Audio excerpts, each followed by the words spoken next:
One of the ways that you can help avoid failure is to find the point of failure and attack it. What's up, everybody? Ross Quintana here, and welcome back to this series on New Year's energy. As this is day 4, so you're 4 days deep into the new year. We've talked about discipline. We've talked about how to convert that energy into discipline. We're getting towards the point, towards the end of the first week, where people are going to start to fail. And a lot of the ways that we can overcome failure and accomplishment is by looking ahead before we get involved in the situation and say, where do people fail?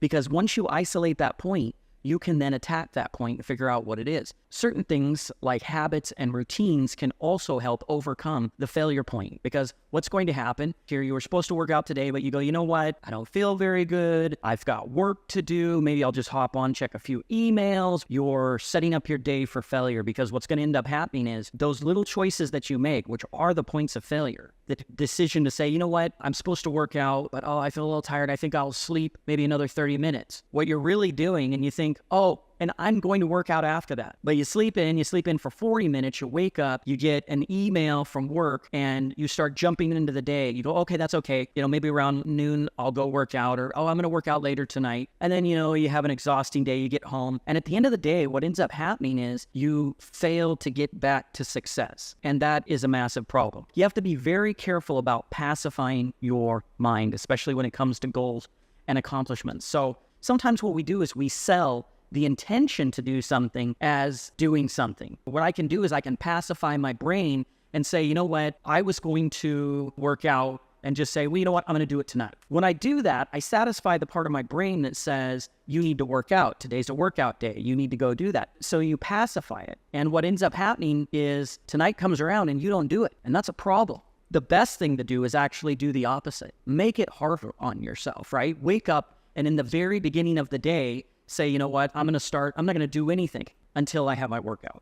If my goal was to write a book, then before I do anything, before I get a drink of water, before I do anything, I'm going to sit down, bust out a chapter of that book before I do anything. So here's the thing that you have to understand. At some point, if you're trying to do something difficult, if you fail to look at the points where you might fail during that journey, if you don't even anticipate them, then they are going to hit you like a brick wall. And when they do that, it's going to be at your worst point. You're already going to have a down point. Maybe you need this meeting to work, this sales pitch to work, something to work. And that's the point when you're going to not feel motivated, when you're going to have a lack of energy, when you're going to be, I stayed up too late the night before. There's a million ways to fail. It's kind of like a race. People start off, everybody has enthusiasm on the front line. They're all lined up. They got their number. They're ready to go. Everybody is the same at the point that the gun hasn't gone off to start the race. Once it does, people are going to move out. And it's not until further along in the race where you start to see that there's a pack that gets further away. Some people get tired, some people slow down. You start to really see who's going to win, who are the leaders,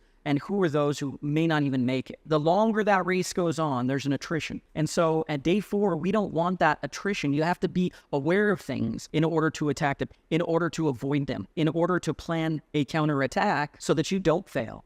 Because if you don't do that, you're not just going to go in and think that nothing bad's going to happen. If you're an entrepreneur, bad things are going to happen. If you want to get in great physical shape, bad things are going to happen. Distractions will happen. You'll get sick. There's just endless things that are going to try and knock you off your goal. And that's why I talk about discipline, because discipline is really about doing what's in front of you. It's about doing what's in front of you with an intensity and with an intent that isn't going to be moved.